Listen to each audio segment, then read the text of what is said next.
një djalosh nga Vuthaj që vjen në Prishtinë dhe ndërton për më shumë se gjysmë shekulli një monument kulturor i cili do të mbetet dëshmi kombëtare shqiptare për të gjitha kohët. Ky ishte dhe do të mbetet përgjithmonë profesor Recep Qosja. Ai mbylli syt me 23 prill si vjet në vitin e 90 të jetës së tij. Nga këto 9 dekada, nëse nisim nga vepra e tij e parë, epizode letrare, e botuar në vitin 1967, del se ai punoi pa u ndalur për afër 60 vjet si kritik letrar, historian i letërsisë, romancier, dramaturg, publicist dhe profesor. Për të kuptuar më lehtë peshën e vërtet të një personalitetit për masave që kishte profesor Qosja, do të duhet të imagjinonim për një çast se çfarë pamje do të kishte pasur letërsia, politika, publicistika dhe mendimi kulturore, artistik, shqiptar e në përgjithësi, e kultura shqiptare në Kosovë, në veçanti, pa figurën me përmasa kaq të shumta të tij. Kjo kulturë nuk do të ishte vetëm më e varfër, por do të ishte pa njërin nga shtyllat e panteonit kulturor shqiptar të shekullit 20 dhe të shekullit 21. Pa njërin nga zërat më të qartë, më të guximshëm dhe më të thellë të mendimit kulturor e politik shqiptar. Por njëkohësisht do të ishim edhe pa një plejad të pamatshme të intelektualëve, studiuesve, profesorëve e studentëve që u inspiruan prej tij.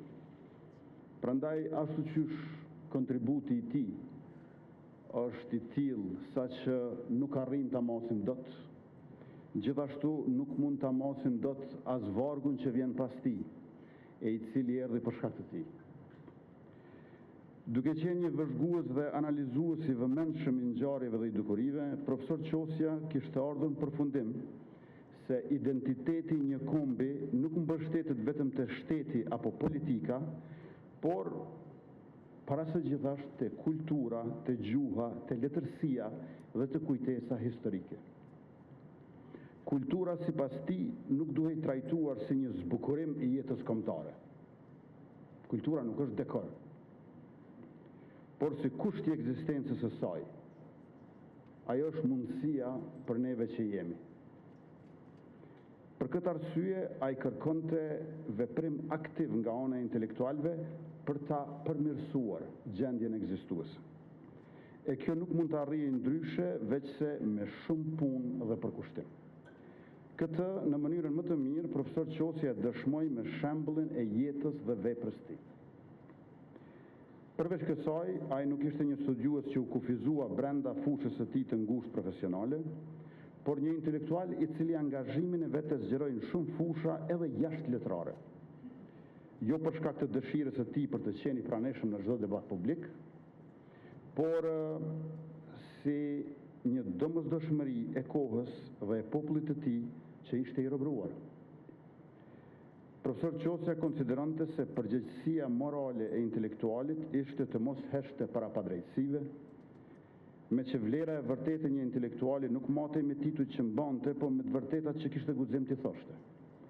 Edhe atëherë, kur ato nuk pranoheshin lehtë, qoftë nga pushteti, qoftë nga opinioni publik i kohës. Për ta ilustruar këtë në figurën e vetë Qosës, mjafton të kujtojmë se në vitet 80 të shekullit kaluar, shkrimet e tij polemike kundër bartësve të politikës serbëmadhe nuk botoheshin dot në gazetat dhe revistat e Kosovës. Megjithë këtë, ai gjeti mënyrën që zëri i tij dhe përmes tij zëri i shqiptarëve të dëgjojnë në hapësira më të gjerë, duke botuar tekstet e tij polemike në revista dhe gazeta të Zagrebit e të Ljubljanës. Profesor Qosja theksonte se një popull nuk mund të ndërtojë të ardhmen duke harruar historinë e vet. Kujtesa historike nuk ishte kthim prapa, por kusht për ecjen përpara. Prandaj ai mbeti një nga përquësit më të rëndësishëm të porosisë së madhe, asaj ideje që rilindësit shqiptar u lënë brezave të pasardhës si amanet kombëtar. Ai e shihte kombin shqiptar si një tërësi historike dhe kulturore, pavarësisht ndarjeve politike që ishin imponuar gjatë historisë, një komb me kulturë të përbashkët ishte sipas tij një komb i bashkuar i aftë për të përballur me çdo ndarje tjetër. Në çfarëdo fushë që veproi, profesor Qosja u angazhua me gjithë qenjen e tij për të arritur sa më larg. Në historinë e letërsisë, ai mbetet një nga studiuesit më të shquar. Në letërsinë artistike, një nga shkrimtarët më të rëndësishëm. Në publicistik, një nga zërat më të fuqishëm. Ndërkaq në mendimin politik, një nga intelektualët më të guzimshëm. Mbi të gjitha, ai na la një mësim që e përshkon gjithë veprën e tij. Koha historike nuk pret. Popujt që nuk e shfrytëzojnë atë, mbeten prapa saj. Prandaj për më shumë se gjysmë shekulli, Recep Qosja punoi me një përkushtim të jashtëzakonshëm për ta vënë kulturën kombëtare në shërbim të së ardhmës shqiptare. Sot kur e festojmë dhe kujtojmë 90 vjetorin e lindjes së tij, mund të themi se ai nuk na la vetëm libra, studime, romane dhe ide. Ai na la një vepër të tërë që vazhdon të punojë edhe pas tij. Dhe përderisa do të ketë lexues të veprës së tij, studiues të mendimit të tij dhe shqiptarë të cilët do të mundohen ta kuptojnë më mirë veten dhe kohën e tyre, do të vazhdoj të jetoj edhe Recep Qosja, si një nga figurat më përfaqësuese të kulturës shqiptare të shekujve 20 dhe 21. E në këtë kuptim, ja vlen të themi gëzuar ditëlindjen profesor Qosja. Ju falenderit.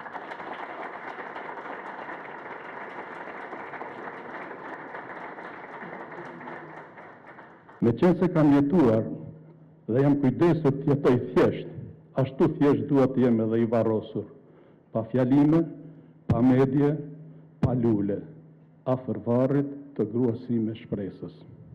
Vdes i qetë. Me qenë se jetën, krijimtarinë mendore dhe veprimtarinë politike ja kam kushtuar lirisë, bashkimit dhe mirëqenies së popullit shqiptar, mund të them se as Shqipërisë shtetërore e as Kosovës, të sotmes dhe të ardhmes së tyre, nuk u kam mbetur borxh. Në qoftë se Kosovën ka mbetur borxh, mua, këtë mund ta thonë historianët e ardhshëm të letërsisë, të kulturës e të mendimit politik shqiptar. Nuk mendoj se vdes pa asnjë mëkat. Me qenë se jam rritur, kam jetuar e kam punuar në kushte politike e shoqërore që edhe pas çlirimit të Kosovës, të krijimit të shtetit saj, ishin shumë të vrashta. Nuk mund të them se mos pajtimet e mia të shprehura ishin gjithnjë të liruara prej disa gjykimeve e vlerësimeve më të ashpra se çdo të duaj. Megjithatë, varrosjen e presi bindur se kam jetuar, krijuar e vepruar duke bërë mirë, duke predikuar të mirën e duke përhapur njerëzillakun. Këto mendime i shkrova i qetë, i vetëdijshëm dhe mendjeqartë. Gjyshi yt Valjet. Recep Qosja, Prishtinë, 30 prill 2016.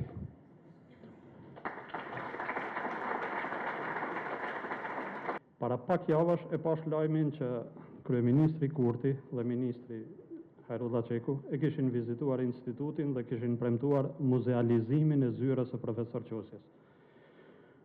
Uroj të mos jetë vetëm deklarat, se këtu shpesh thuhen e nënshkruhen fjalë që pastaj harrohen. Shpresoj që ta realizojnë. Nga ajo zyrë kanë dalë mira faqe që ja zbardhin fytyrën shteteve tona dhe kombit tonë. Nga ajo zyrë ka dalë edhe romani Vdekja më vjen prej syve të tillë, që për 51 vjetë, domethënë deri vitin e kaluar, ka qenë romani më i përkthyer nga Kosova. Si vjetë e kam marrë unë, po jam zonë si tik. Prova e parë për ta shpërbly Recep Qosjen është bën në vitin 2010, kur ministri i arsimit, Rambuja, ndau një buxhet për botimin e kompletit të veprave të tij, një botim që u përfshin në 29 vëllime. Është diskutuar shumë honorari që është ndarë për autorin, prandaj dua ta përmend këtu, sepse është koha ta sqaroj.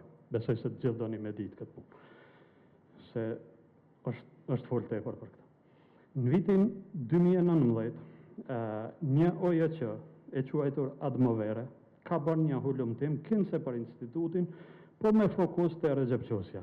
Ju mund thoni se ky hulumtim i kësaj OJC-je është botuar nga Integra dhe është financuar nga KFOS, Kosovo Foundation for Open Society, dhe se të gjitha janë fort të lidhura me një OJC tjetër të quajtur KEC, Kosovo Education Center, që udhëhiqet nga djali i Syria Pupovcit, i cili, si që dini, ka qenë një farë Danioli Sherkës, dhe është ndër personazhet më negative në ditarin prej 5435 faqesh të Recep Qosjes. Por edhe pse keni të drejtë të mendoni kështu, unë s'do doja t'i përmendja këto gjërat gërditshme. E di që e keni parë se kjo atmosfere që ka shfrytzuar si hulumtues një djalëri, e që ka si autor një analist e aktivist, konstaton dhe alarmon se Recep Qosjes i janë dhënë 120.000 euro dhe bën pyetjen. Pse ka qenë i rëndësishëm botimi i këtij kompleti?